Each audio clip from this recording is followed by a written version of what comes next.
তোমার মালা খুলে থুইছাও নাকি? ভাব সাপ খারাপ। আরে বাবু মালাটা ছিঁড়ে গেছে, বুঝলে, ছিঁড়ে গেছে তো নতুন মালা। আগেই কও তাহলে মালা একটা নিয়ে আসতাম, আমি তোমার জন্য কিনে। না ঠিক আছে, মালা দিওনি সেটা কথা না, কথা হচ্ছে যে তোমার এত গাত্রদাহ হচ্ছে কি জন্য বাবা? আমি মালা পরি না পরি তা তোমরা খুবই খারাপ অবস্থা। তোমরা মিছিল মিটিং এ যাইতে চাও এই জামাতের, এখন নারায় তাকবীর কইতে চাও কিনা জানি না। আচ্ছা একটা কথা কই শোনো, বাংলাদেশ একটা গণতান্ত্রিক দেশ, এটা রাজনীতি করার অধিকার সব দলের আছে, আছে কিনা সেটা কও বটে। এখন তোমরা যদি হিন্দুদেরকে এই জামাত করা নিয়ে ক্রিটিসাইজ শুরু করো, এটা খুবই অন্যায় প্রকৃতির, কারণ তোমরা তো নিজে সংশোধন হবে না। একটা কথা বলি শোনো, তোমাদেরকে তো পরীক্ষা করে হিন্দুরা দেখছে, তোমরা বিভিন্ন দলে দেখছে, কারণ নিজস্ব ভোট ব্যাংক, আর কাউকে ভোট দিলে তোমরা বিশ্বাস করো না, বুঝো। এখন যদি জামাত ইসলাম একটা দল, সে তো রাজনৈতিক দল, সে যদি হিন্দুদেরকে বিশ্বাস করে এবং হিন্দুরা যদি সে বিশ্বাস করে সেই দলে যোগ দেয়, প্রবলেমটা কি? ইসলামিক দল মানেই যে সে বেহেশতের টিকিট বিক্রি করছে, এটা তোমার কি কথা? এটা বানাতো ধারণা। আমরা ইসলামের সহায়তা আসবো কিসের জন্য? নিরাপত্তার জন্য। আমরা আত্মসমর্পণ করবো কিসের জন্য? নিরাপত্তার জন্য। আমরা কি চাই? সুষ্ঠু শান্তিভাবে আমরা ধর্মাচরণ করতে, এই দেশে বসবাস করতে। সেই গ্যারান্টি যদি তোমরা দিতে না পারো, জামাত ইসলামী দেয়, তো তোমার পোকা লাগিয়েছে, কিন্তু তোমার সমস্যা নাকি?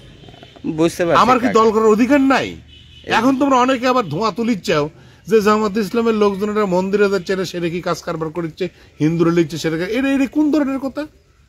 একটা রাষ্ট্রে যারা যারা দেশের দায়িত্বে থাকে, তারা তোমার প্রতিবেশীর হক তুমি আদা করবে না? হ্যাঁ, তোমার প্রতিবেশী ভালো আছে না মন্দ আছে, সে কিভাবে ধর্মাচরণ করতেছে সেটা তুমি খোঁজ খবর নিবে না? তুমি তো দেবীক প্রণাম করতে যাচ্ছ না, তুমি তো তার ধর্ম করতে যাচ্ছ না, তুমি তো প্রসাদ খেতে যাচ্ছ না, তুমি যাচ্ছ কি তার কোনো কিছু লাগবে কিনা, নিরাপত্তার কোনো অভাব আছে কিনা সেটা খোঁজ খবর নিতে যাচ্ছ। এটা তার একটা নৈতিক দায়িত্ব, এটা মানুষের নৈতিক দায়িত্ব, এটা একজন এলাকার নেতার দায়িত্ব। তুমি যাইছে, তুমি সেটা ছবি করে নিয়ে এসে করছো যে জামাতি ক্ষমতার জন্য সবকিছু করছে। এগুলো অপপ্রচার করো না।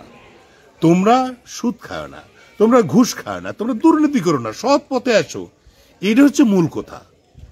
এখন তুমি মানে ঠেকাতে পারিছ না আদর্শ দিয়ে, তুমি অন্য কিছু কথা তুমি চেষ্টা করছো কিছু না।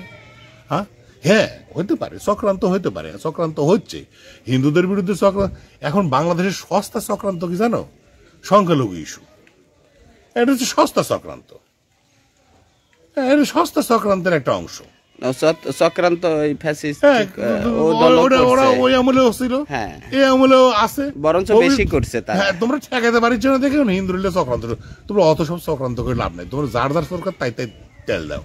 হ্যাঁ, তোমরাই মানে ভোট কিভাবে হবে সেই চিন্তা করো,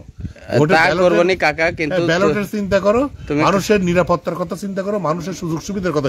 নিজের পেট ভরায় না, পেট ভরাতে ভরাতে তো সব গোলা টোলা সবই বেরিয়ে বেলাচ্ছাও।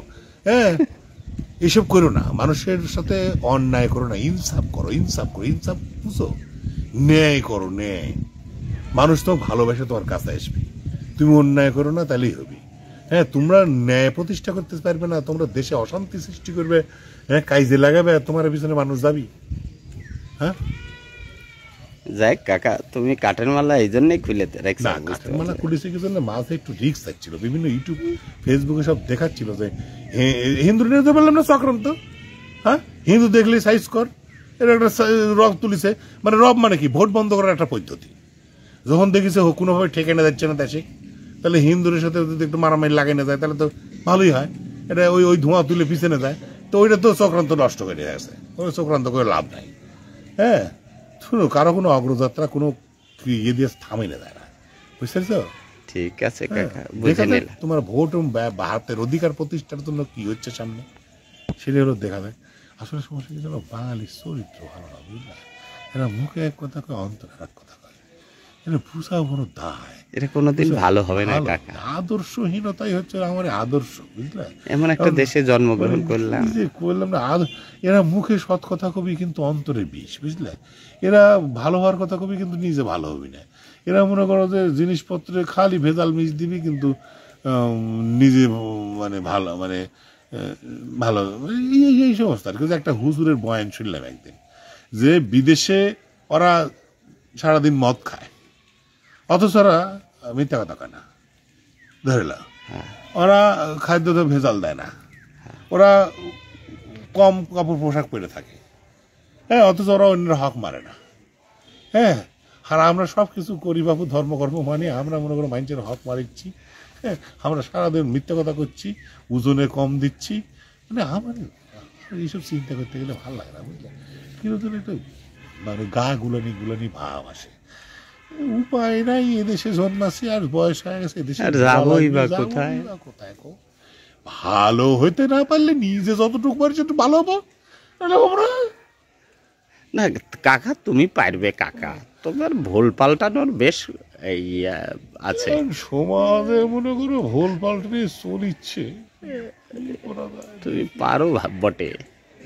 পারি জন্য তো ঠিক আছে বা হ্যাঁ কাকা। ঠিক আছে, পারবো না।